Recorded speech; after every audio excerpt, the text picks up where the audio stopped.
पाकिस्तान ने आखिरकार ईरान के साथ गैस पाइपलाइन का काम शुरू कर दिया है और ये एक बहुत बड़ा टेंशन है अमेरिका के लिए। जानेंगे पाकिस्तान के लिए एक तरफ कुआं एक तरफ खाई वाली स्थिति क्यों पैदा हो गई है, तो वहीं भारत ने ताबड़तोड़ सोना खरीदा और सोने में एक बड़ा रिकॉर्ड बना दिया है। आखिर भारत इतना सोना क्यों खरीद रहा है? जियोपॉलिटिक्स में बहुत कुछ चल रहा है, हमेशा की तरह जानने को मिलेगा बहुत कुछ। आइए जानते हैं इन खबरों को विस्तार से। पाकिस्तान ने आखिरकार ईरान के साथ गैस पाइपलाइन का काम शुरू कर दिया है और इसके तहत पाकिस्तान में गैस पाइपलाइन के 80 किलोमीटर हिस्से का निर्माण किया जाएगा जो ग्वादर से ईरानी हिस्से को जोड़ेगी। पाकिस्तान ने यह फैसला ऐसे समय में किया है जब आगामी 22 अप्रैल को ईरान के राष्ट्रपति इब्राहिम रईसी पाकिस्तान की यात्रा पर आ रहे हैं। Pakistani media portal the news ने अपनी रिपोर्ट में इस बारे में जानकारी दी है। पाकिस्तान ने इस प्रोजेक्ट को शुरू तो किया है लेकिन इसे पूरा करना आसान नहीं होगा। इस प्रोजेक्ट से अमेरिका का भड़कना तय माना जाता है जो पहले ही कई बार पाकिस्तान को आगाह कर चुका है। ऐसे में सवाल ये है कि क्या ये प्रोजेक्ट पाकिस्तान के प्रधानमंत्री शहबाज शरीफ के लिए गले की फांस बनने वाला है। वैसे कहा जा रहा है पाकिस्तान के ऊर्जा मंत्रालय के द्वारा कि इंटर स्टेट गैस कंपनी ने इस बारे में टेंडर जारी कर दिया है। ये प्रोजेक्ट पहले से ही 10 साल की देरी से है। इसे 2014 में पूरा किया जाना था और 2015 में इसका संचालन शुरू होना था, लेकिन अमेरिका के डर से पाकिस्तान इससे दूरी बनाए हुए था। पाकिस्तान कहता रहा कि ईरान पर लगाए गए प्रतिबंधों के कारण इस परियोजना को वो नहीं कर पा रहा है। पाकिस्तान की इस रवैये से तेहरान ने बार बार नाराजगी जताई, याद दिलाया कि उसने $1 अरब खर्च करके अपनी तरफ का काम पूरा कर लिया है। इसी साल जनवरी में ईरान ने पाकिस्तान को आखिरी नोटिस देकर फरवरी-मार्च 2024 तक प्रोजेक्ट पूरा करने की डेडलाइन दी थी। ऐसा न करने पर समझौते के तहत $18 अरब हर्जाना भरने के लिए तैयार रहने को कहा था। अब समय बीत जाने के बाद पाकिस्तान ने पाइपलाइन पर काम शुरू करने का फैसला किया है। पाकिस्तान का ये कदम अमेरिका के स्पष्ट विरोध के साथ ही प्रतिबंधों की चेतावनी के बीच हुआ है, खास तौर पर जब मार्च के आखिर में अमेरिका इस प्रोजेक्ट पर साफ तौर पर पाकिस्तान को अपनी ना कह चुका है। अमेरिकी विदेश विभाग के प्रवक्ता ने साफ किया था कि हम पाकिस्तान ईरान गैस पाइपलाइन का समर्थन नहीं करते। इसके पहले दक्षिण मध्य एशिया मामले में अमेरिकी सचिव डोनाल्ड लू ने इस प्रोजेक्ट को अमेरिका के लिए रेड लाइन कहा था। लू ने कहा था कि मुझे नहीं पता कि इस परियोजना के लिए फंड कहां से आएगा, लेकिन मेरा साफ मत है कि इस परियोजना को रोका जाना चाहिए। उन्होंने इस बात के भी संकेत दिए थे कि अमेरिका को इस मामले में पाकिस्तान को छूट देने की कोई इच्छा नहीं है। पाकिस्तान के प्रधानमंत्री शहबाज शरीफ के साथ मुश्किल है कि प्रोजेक्ट पर आगे बढ़ते हैं तो अमेरिका खपा होता है और नहीं बढ़ते हैं तो ईरान पाकिस्तान को धोखेबाज और अमेरिका से डरने वाला समझता है। ईरान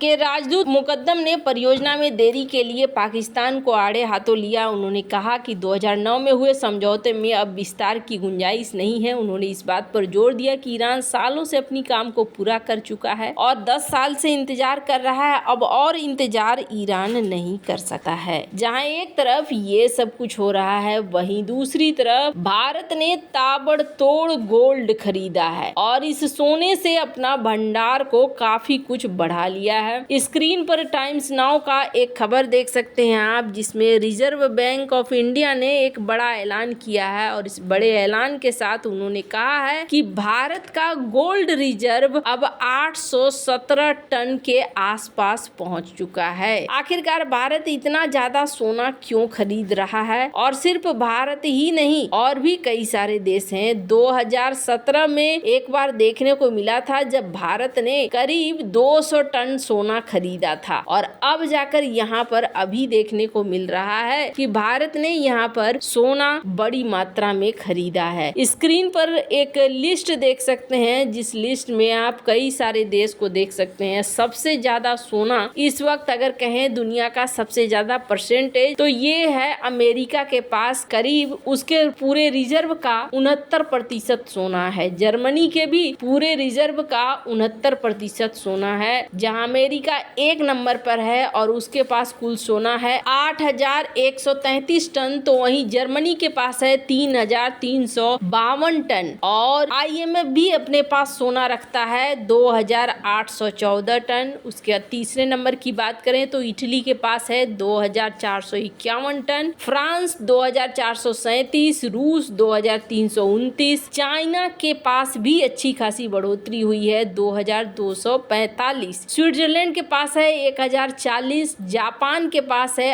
846 और भारत के पास यहाँ पर जो लिस्ट है वो दिखला रहा है 812, जबकि अभी जो अपडेटेड है डेटा वो है 817 टन सोना है। भारत के पास तुर्की के, ताइवान से, यूरोपियन सेंट्रल बैंक से ज्यादा सोना इस वक्त हो चुका है। यहाँ तक कि सऊदी अरबिया और यूके को भी भारत पछाड़ चुका है। लेकिन अभी भी भारत उन देशों के बीच में नहीं आ रहा है जिन देशों ने काफी बड़े मात्रा में गोल्ड का रिजर्व रखा है। और इसमें सबसे ज्यादा तेज तर्रार निकला है यूएस के पास 8133 टन सोना है। हालांकि इसके पास इतना बड़ा रिजर्व होने का एक बड़ा कारण भी है, और कारण आपको याद होगा पेट्रो डॉलर जो कॉन्सेप्ट लगा था उस समय इन्होंने तय किया था कि आप डॉलर में पेट्रोल खरीदिए। तब लोगों ने कहा था कि हम डॉलर में कैसे, हमारे पास तो वैसा सुविधा नहीं है, जिन देशों के पास सुविधा नहीं है वो क्या करें। तो उनका कहना था आप आइए हमारे पास अपने सोने को रखिए और बदले में डॉलर ले जाइए, तो हम सोने के बदले में डॉलर का व्यापार भी करेंगे। और इसी क्रम में यूएस के पास शुरुआती दौर से ही अच्छा खासा सोना जमा हो गया। लेकिन जहां तक बात है रूस की, रूस ने अपने सोने के भंडार को हाल के दिनों में खासा बढ़ाया है। और क्रीमिया हमले के बाद जब देखने को मिला एक पैटर्न, रूस यूक्रेन युद्ध चल रहा था, तब रूस ने ताबड़तोड़ सोना खरीदा था और ये सोना खरीदने के बाद ही युद्ध शुरू किया था। कहा जाता है कि सोना इस वक्त रूस के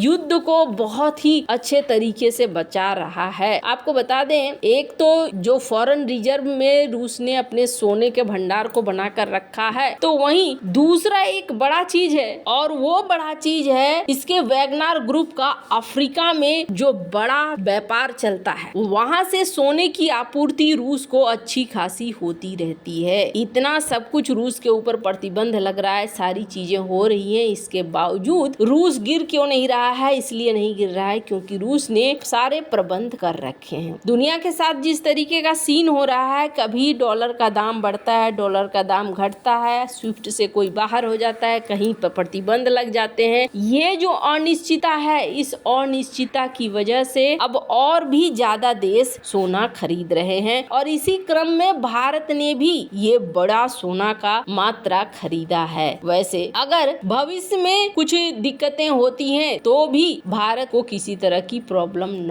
हो, भारत ने इस बात को साफ भी किया है। और भारत एक और चीज पर भी चल रहा है, स्क्रीन पर एक आर्टिकल देखिए, भारत के रिजर्व बैंक ऑफ इंडिया ने गोल्ड बॉन्ड भी जारी करने शुरू किए हैं, और इसलिए भी सोने की बड़ी मात्रा खरीदी जा रही है। वैसे आपको क्या लगता है, इन सब मामले में आपकी क्या राय है, कमेंट कर जरूर बताएं। जल्द मिलते हैं अगले वीडियो में नई खबर के साथ।